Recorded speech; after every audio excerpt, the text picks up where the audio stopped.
Hi good evening. आज मैं आपके साथ शेयर कर रही हूँ मैंगो कोकोनट टी केक। इसमें पहले स्पंज कैसे बनाया वो शेयर करूँगी, फिर इसके ऊपर ग्लेज स्प्रेड की तो वो ग्लेज कैसे बनाई वो आपको बताऊँगी। ये देखिए, इसके लिए जो ये इंग्रेडिएंट्स हैं वो है, सबसे पहले कैस्टर शुगर एक बोल में ली, पिसी हुई चीनी भी ले सकते हैं, उसमें ऑयल डाला, उसको मिक्स कर लिया, फिर फेंटा हुआ दही डाला, उसको भी अच्छे से मिक्स कर लिया। अब इसमें मैंगो प्योरी और ये कोकोनट मिल्क डाला। कोकोनट मिल्क की डेट ज़रूर चेक कर लीजिएगा, पुरानी होगी तो टेस्ट गड़बड़ हो जाता है। इस वेट इंग्रेडिएंट में ड्राई इंग्रेडिएंट्स हैं मैदा, बेकिंग सोडा, बेकिंग पाउडर और कॉर्नस्टार। इनको एक छलनी में छान लिया और थोड़ा थोड़ा करके इसमें मिक्स कर लिया।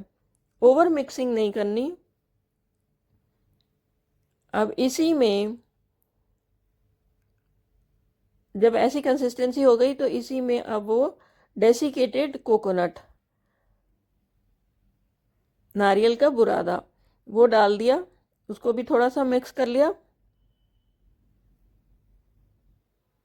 अब देखिए, इसमें डाले मैंगो चंक्स, प्योरी भी डाल दी, चंक्स भी डाल दिए। पैन को प्रिपेयर कर लिया, इसकी वॉल्स और नीचे ग्रीस कर लिया। पार्चमेंट पेपर भी लगा सकते हैं। ओवन 180 डिग्रीज पर प्री हीट हो चुका है। अब ये जो बैटर है इसको पैन में पलट दिया।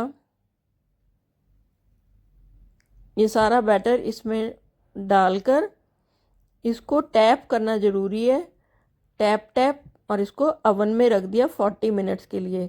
40 मिनट्स के बाद ये केक बनकर तैयार हो गया। टूथपिक डालकर चेक कर लिया, क्लीन बाहर आ गई, इसका मतलब अच्छे से बेक हो गया।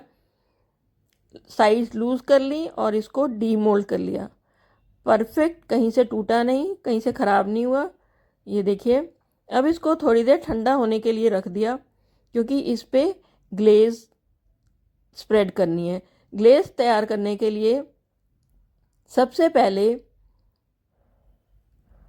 मैंगो प्योरी ली, उसको एक पैन में डाल लिया और उसको स्टर करते हुए थोड़ा पका लिया।